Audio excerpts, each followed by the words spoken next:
ಈಗ ರಾಮಾಯಣದಲ್ಲಿ ಶ್ರೀರಾಮಚಂದ್ರ ಹೇಗೆ ಏಕಪತ್ನಿ ವ್ರತಸ್ಥೆ ಅಂತ ನಾವು ಕರಿತೀವಿ. ಈಗ ಇತ್ತೀಚಿನ ದಿನಗಳಲ್ಲಿ ಅದ್ ಯಾಕೆ ಆಗ್ತಾ ಇಲ್ಲ? Because of the Gen Z kids ಅಂತನಾ ಅನ್ಸುತ್ತಾ? ಅಥವಾ ಯಾಕೆ ಬಿಫೋರ್ ಮ್ಯಾರೇಜ್ ಎಲ್ಲ ಫಿಸಿಕಲ್ ಆಗಿರಬಹುದು, ಎಲ್ಲ ಒಂದು ರಿಲೇಟೆಡ್ ಆಗಿರುತ್ತೆ. ಸೊ ಯಾಕೆ ಆ ರೀತಿ ಹೆಚ್ಚು ಪ್ರಾಬ್ಲಮ್ಗಳು ಆಗ್ತಾ ಇದೆ ಸೊಸೈಟಿಲಿ ಅಂತ ಅನ್ಸುತ್ತೆ? ಅವಾಗ ಏನಂದ್ರೆ ಒಂದು ಜಾಯಿಂಟ್ ಫ್ಯಾಮಿಲಿ ಇರ್ತಾ ಇದ್ವಿ, ಒಂದು ಸಿಸ್ಟಮ್ ಇರ್ತಿತ್ತು ಮನೇಲಿ. ಅಂದ್ರೆ ಒಂದು ಸಿಸ್ಟಮ್ ಇರ್ತಾ ಇತ್ತು, ಅಪ್ಪ ಅಮ್ಮ ಇರ್ತಿದ್ರು. ಇವಾಗ ಕೆಲ್ಸದ ವಿಷಯವಾಗಿ ಆ ಜಾಗನ ಬಿಟ್ಟು ಬೇರೆ ಬೇರೆ ಊರಿಗೆ ಬರ್ತಾರೆ. ಅವಾಗ ಏನಾಗುತ್ತೆ, ಫ್ರೀಡಮ್ ಜಾಸ್ತಿ ಇರುತ್ತೆ. ಈಗ ಫ್ರೀಡಮ್ ಇರೋದು ತಪ್ಪಲ್ಲ, ಆ ಫ್ರೀಡಮ್ನ ನಾವು ಯಾವ ಮಟ್ಟಕ್ಕೆ ಯೂಸ್ ಮಾಡ್ಕೊಳ್ತಾ ಇದ್ದೀವಿ ಅನ್ನೋದು ಮ್ಯಾಟರ್ ಆಗುತ್ತೆ.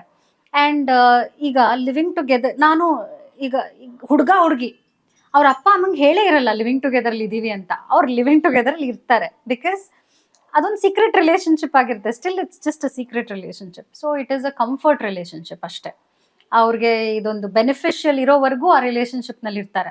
ಅದು ಹುಡುಗಾನೇ ಆಗಿರ್ಬೋದು, ಹುಡುಗಿನೇ ಈಗ ಹುಡುಗರ್ನು ದೂಷಿಸಬಾರ್ದು, ಹುಡುಗಿರು ಹಾಗೆ ಇರ್ತಾರೆ. ಹುಡುಗಿರು ಗೋಲ್ಡ್ ಡಿಗರ್ಸ್ ಅಂತ ಹೇಳ್ತೀವಿ, ಅವ್ರಿಗೆ ಏನೇನ್ ಬೇಕು ಅದೆಲ್ಲ ಪಡಿತಾರೆ. ಮೊನ್ನೆ ಒಂದು ಕೇಸ್ ಬಂದಿತ್ತು, ಅದರಲ್ಲಿ ಆಕೆ ಓದ್ತಾ ಇದ್ದಾಳೆ, ಒಂದು ಮದುವೆ ಆಗಿರೋ ಒಂದ್ ಜೊತೆ ರಿಲೇಶನ್ಶಿಪ್ ನಲ್ಲಿ ಇದ್ದಾಳೆ. ಏನಕ್ಕೆ ಅಂತ ಕೇಳಿದ್ರೆ ಅವಳ ಬೆನಿಫಿಟ್ ಅಂದ್ರೆ ಅವಳ ಫೈನಾನ್ಷಿಯಲ್ ಹೆಲ್ಪ್ಗೆ ಆ ರಿಲೇಶನ್ಶಿಪ್ ನಲ್ಲಿ ಇದ್ದಾಳೆ. ಇವಾಗ ನಾನು ಮೂವ್ ಆನ್ ಆಗ್ತೀನಿ ಅಂತ ಹೇಳ್ತಾ ಇದ್ದಾಳೆ. ಆ ವ್ಯಕ್ತಿಗೆ ಮದ್ವೆ ಆಗಿದೆ, ಆ ವ್ಯಕ್ತಿ ಈಗ ಡಿಪೆಂಡ್ ಆಗಿರೋದು ವೈಫ್ ಮೇಲಲ್ಲ, ಆ ಒಂದು ಗರ್ಲ್ ಫ್ರೆಂಡ್ ಮೇಲೆ. ಸೊ ಇಂಥ ಕಾಂಪ್ಲಿಕೇಟೆಡ್ ಕೇಸಸ್ ಅಲ್ಲಿ ಅವ್ರು ನನ್ನನ್ನು ಕೇಳ್ತಾರೆ ಏನ್ ಮಾಡ್ಬೇಕು ಅಂತ. ನಾನು ಕೇಳ್ದೆ ಆ ವ್ಯಕ್ತಿನ, ಮದ್ವೆ ಆಗಿರೋ ಹಸ್ಬೆಂಡ್ನ, ನಿಮ್ಗೆ ಏನ್ ಪ್ರಾಬ್ಲಮ್ ರಿಲೇಶನ್ಶಿಪ್ ನಲ್ಲಿ, ನಿಮ್ ಮ್ಯಾರೇಜ್ ಅಲ್ಲಿ ಏನ್ ಪ್ರಾಬ್ಲಮ್ ಇದೆ? ಇಲ್ಲ ಮೇಡಮ್, ನನ್ನ ಮ್ಯಾರೇಜ್ ಅಲ್ಲಿ ಏನೂ ಪ್ರಾಬ್ಲಮ್ ಇಲ್ಲ, ವೈಫ್ ಚೆನ್ನಾಗೇ ನೋಡ್ಕೊಳ್ತಾ ಇದಾರೆ ನನ್ನ. ಮತ್ತೆ ನಿಮ್ಗೆ ಏನಕ್ಕೆ ಈ ಗರ್ಲ್ ಫ್ರೆಂಡ್ ಬೇಕು? ಇಲ್ಲ, ನನಗೆ ಅವ್ರು ಬೇಕು ಅಷ್ಟೇ, ಚೆನ್ನಾಗೇ ಅನ್ಸುತ್ತೆ ಅವ್ರ ಜೊತೆ ಇದ್ರೆ.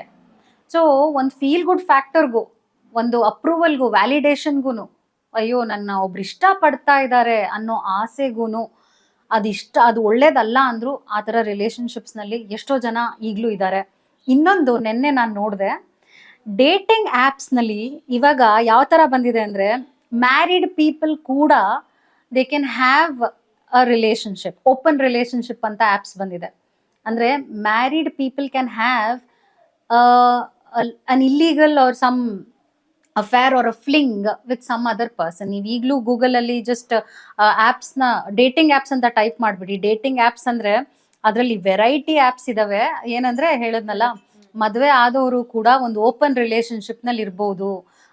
ಏನೋ marriage couple friendly relationship apps ಆ ಥರ ಎಲ್ಲ ಇವಾಗ ಅದು ಬಂದಿದೆ. ಅಂದರೆ ಅದನ್ನ ಡೌನ್ಲೋಡ್ ಮಾಡ್ತಾ ಇದ್ದಾರೆ ಅಂದರೆ ವಿಚ್ ಮೀನ್ಸ್ ಅದನ್ನು ಯೂಸ್ ಮಾಡ್ತಾ ಇದ್ದಾರೆ, ಅದ್ರ ಮೇಲೆ ಇಂಟ್ರೆಸ್ಟ್ ಇದೆ ಆ್ಯಂಡ್ ಅದು ವರ್ಕ್ ಆಗ್ತಾ ಇದೆ ಅಂತ ಜನಕ್ಕೆ ಗೊತ್ತಾಯಿದೆ. ಅದಕ್ಕೆ ಆ ಥರ ಆ್ಯಪ್ಸ್ನ ಕ್ರಿಯೇಟ್ ಮಾಡಿ. ಸೊ ನನಗೆ ನಿನ್ನೆ ನೋಡಿ ಶಾಕ್ ಆಯಿತು, ಇದು ಎಲ್ಲಿ ಹೋಗ್ತಾ ಇದೆ ನಮ್ಮದು ಸೊಸೈಟಿ ಇವಾಗ.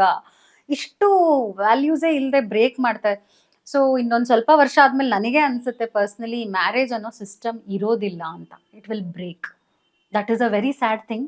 ಅದಾದಮೇಲೆ ಎಷ್ಟೋ ಜನ ಇವಾಗ ಮಕ್ಕಳು ಬೇಡ ಅಂತಾನು ಹೇಳ್ತಾ ಇದ್ದಾರೆ. ಮಕ್ಕಳೇನಕ್ಕೆ? ಮಕ್ಕಳು ಒಂದು ದೊಡ್ಡ ರೆಸ್ಪಾನ್ಸಿಬಿಲಿಟಿ ನಮಗೆ. ಸೊ ಎಲ್ಲ ಥರನೂ ಪ್ರಾಬ್ಲಮ್ಸ್ ಮತ್ತು ಇಂಬ್ಯಾಲೆನ್ಸ್ ಸೊಸೈಟಿನಲ್ಲಿ ಖಂಡಿತವಾಗ್ಲೂ ಕ್ರಿಯೇಟ್ ಆಗುತ್ತೆ ಹೀಗೆ ಹೋಗ್ತಾ ಇದ್ರೆ. ನನ್ನ ಪ್ರಕಾರ ಈ ಲಿವಿಂಗ್ ಟುಗೆದರ್ ಅನ್ನುವಂಥದ್ದು ಒಂದು ಸಿಸ್ಟಮ್ ಇದೆಯಲ್ಲ, ಅದಕ್ಕೆ ಗೌರ್ಮೆಂಟ್ ಏನಾದರೂ ಮಾಡಬೇಕಾಗತ್ತೆ ಅಂತ ನಾನು ಹೇಳ್ತೀನಿ ಪರ್ಸ್ನಲಿ. ಏನಾದರೂ ಒಂದು ರೂಲ್ಸ್ ಆದ್ರೂ ಸೆಟ್ ಮಾಡಬೇಕಾಗತ್ತೆ. ಬಿಕಾಸ್ ಅವ್ರು ಈಸಿಯಾಗಿ ಆ ಥರ ರಿಲೇಶನ್ಶಿಪ್ನಲ್ಲಿ ಇರ್ತಾರೆ, ಆಮೇಲೆ ಈಸಿಯಾಗಿ ಬ್ರೇಕ್ ಆಗ್ತಾ ಇದ್ದಾರೆ. ಅದು ಒಬ್ರಿಗೆ ಕಷ್ಟ ಆಗ್ಬೋದು, ಒಬ್ರಿಗೆ ಅದು ಇಷ್ಟ ಆಗುತ್ತೆ ಹಂಗೆ ಮಾಡ್ಕೊಳ್ಳೋದು. ಆ್ಯಂಡ್ ಆಸ್ ಐ ಟೋಲ್ಡ್, ಇದು ಹುಡುಗಿರ್ಗೆ ತುಂಬ, ಅದು ಕೂಡ ಮರ್ಡರ್ಸು, ಕ್ರಿಮಿನಲ್ ಕೇಸಸ್ಗೆಲ್ಲ ಅದು ಟರ್ನ್ ಆಗ್ತಾ ಇದೆ. ಬಿಕಾಸ್ ಇಟ್ಸ್ ಲೈಕ್ ಒಂದೇನೋ ಒಂದು ಬಾಡಿಗೆ ಮನೇಲಿ ಇರ್ತಾರೆ, ಆ ಬಾಡಿಗೆ ಮನೇಲಿ ಏನು ಎತ್ತ ಯಾರು ಕೇಳೋದಿಲ್ಲ, ಓನರ್ಸು ಕೂಡ ಜಾಸ್ತಿ ವಿವರಣೆ ಕೇಳೋದಿಲ್ಲ, ಅದನ್ನು ಅವರು ಅಕ್ಸೆಪ್ಟ್ ಮಾಡ್ತಾರೆ. ಆ್ಯಂಡ್ ಅದೆಲ್ಲ ಆ ಥರ ಎಲ್ಲ ನಡೆಯೋದ್ರಿಂದಾನೇ ಪ್ರಾಬ್ಲಮ್ಸ್ ಜಾಸ್ತಿ ಆಗ್ತಾ ಇದೆ ಅನಿಸ್ತಾ ಇದೆ ನನಗೆ. ಈ ಲಿವಿಂಗ್ ಟುಗೆದರ್ ಕಾನ್ಸೆಪ್ಟೇ ಸರಿ ಇಲ್ಲ ನನ್ನ ಪ್ರಕಾರವಾಗಿ. ಬಿಕಾಸ್ ಈ ಲಿವಿಂಗ್ ಟುಗೆದರ್ನಲ್ಲಿ ಈಗ ಮದುವೆ ಆಗೋರೋರು ಇರ್ತಾರೆ, ಅವರು ಅದನ್ನು ಹೇಳೇ ಇರೋದಿಲ್ಲ. So they will have a secret relationship also. So ಇದೆಲ್ಲ ಕಾಂಪ್ಲಿಕೇಟೆಡ್ ಆಗಿ ಟಾಕ್ಸಿಕ್ ರಿಲೇಶನ್ಶಿಪ್ ಆಗಿ ಟರ್ನ್ ಆಗ್ತಾ ಇದೆ. ಸೊ ಅದರಿಂದನೇ ಈ ಗಂಡ ಹೆಂಡತಿ ಬರ್ತಾರೆ ಕೌನ್ಸಿಲಿಂಗಿಗೆ, ಬಿಕಾಸ್ ಆ ಥರ ಒಂದು ಅಫೇರ್ ನಲ್ಲಿ ಇರ್ತಾರಲ್ಲ, ಅದರಿಂದ.